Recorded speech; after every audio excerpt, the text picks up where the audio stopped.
Welcome back to the Create Harmony podcast. So glad you've joined us here today. What you can expect from Create Harmony are ideas on how to raise your well-being, how to refresh your life, and refocus on peace and joy. So you'll hear many ways to give thanks and relish in those small, everyday joys of life. Our conversations revolve around taking small steps towards contentment and joy. So I am Sally Burlington, and this is episode 65. And we are in the process of taking a long, hard look at how to get good rest. We've been discussing rest over the last several weeks, and we have acknowledged that there are lots of different ways to rest. There are actually 7 different ways to rest. Those different ways of rest are attributed to Dr. Sandra Dalton Smith. Understanding those is the secret of how to feel more refreshed. So let's go back through what those 7 types are once more for review. They are physical, mental, emotional, social, sensory, creative, and spiritual. So we've covered in our previous 2 weeks, we've covered mental rest and emotional rest. If you want to learn more about those, you can go back and listen to the 2 previous episodes. And today we're going to consider social rest. So this is probably going to appeal to the introverts in the room. The introverts here say, yes, I know how to rest socially. I've got that down. But it is more than just taking a break from socializing. Getting social rest is bigger than that. That's part of it.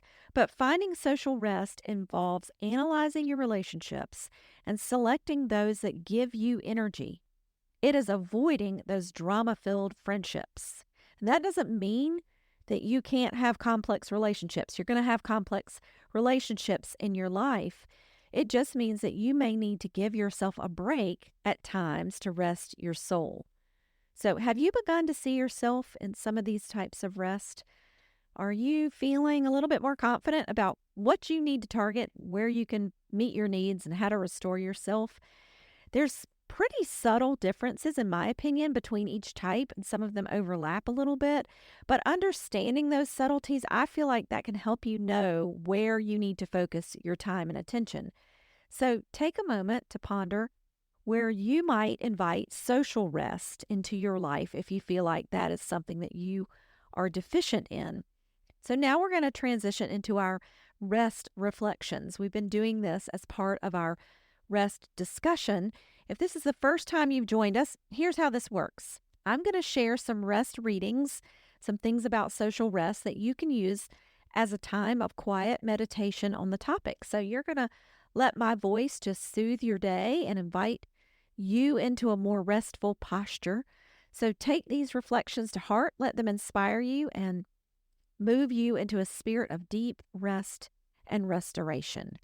So for today, our reflections for today, we're going to hear from Kate Bowler and Donna Ashworth. So our first reflection is from Kate Bowler. Now, Kate has written lots of books, and she's the host of a popular podcast called Everything Happens. And the book that we're going to use today is called The Lives We Actually Have. And our reading is called For a Peaceful Day and Night. And it goes like this.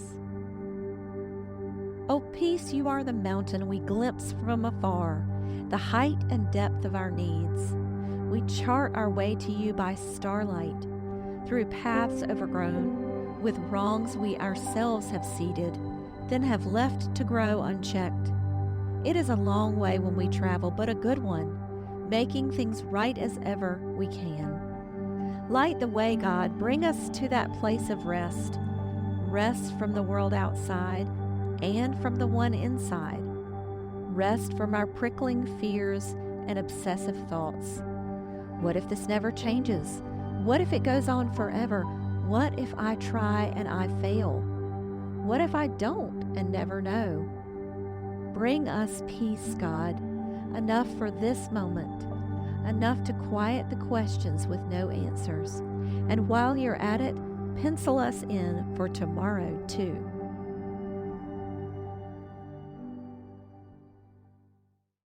Soak up that message of peace and joy. Just think on it for a second. And we'll move to our second rest reflection for this week. It's also from Kate Bowler, from her book, The Lives We Actually Have. And it is called For Friends who hold us up. Here it is. God, you called me to love, but people are inherently risky. Telling my story, being known, asking for help, complaining again about the thing I worry might sound cliche by now. Shouldn't I be over it already? But something is happening when I'm known. I'm becoming stronger somehow. I'm reminded of the pillars I've seen holding up cathedrals, flying buttresses engineered to provide support for a fragile wall, allowing them to be built taller, more stunning, more covered with ornaments, or filled with stained glass, letting all the colorful light dance in. The walls would collapse without them there, but strengthened, they create something beautiful.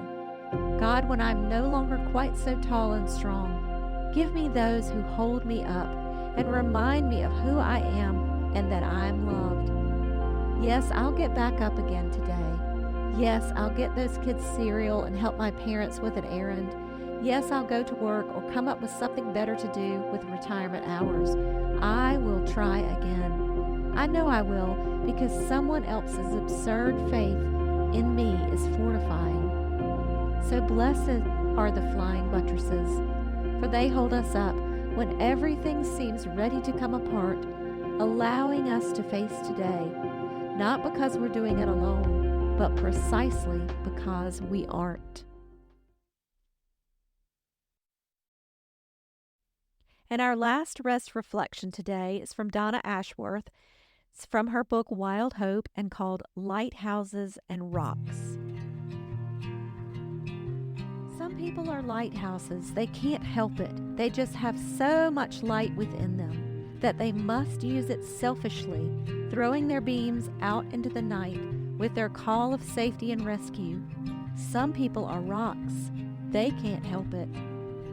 They have hardened over the years, grown sharp and edgy, crushing hearts on their craggy points without even seeing the wreckage or the survivors drowning before them. Some people are lighthouses and some people are rocks, and you must learn to recognize them equally, because they are both as important as the other, one to aim for and the other to avoid. Keep your heart on the lighthouses and your beady eye on the rocks. You're not going there again.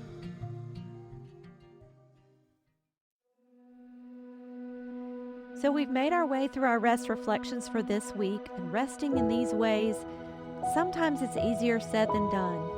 Have you been able to identify a type of rest that you're deficient in from the ones we've covered so far? If you're doing well on these first three, I'll remind you to give yourself some congratulations. And if you need to raise your skills in any of these, give yourself some grace. And as we find new ways to add these things into our life, the first step is recognizing your need. As always, I hope this conversation and our rest reflections were a source of inspiration. We'll be back next week. Hopefully you'll join us then to explore a new type of rest. And until next time, peace.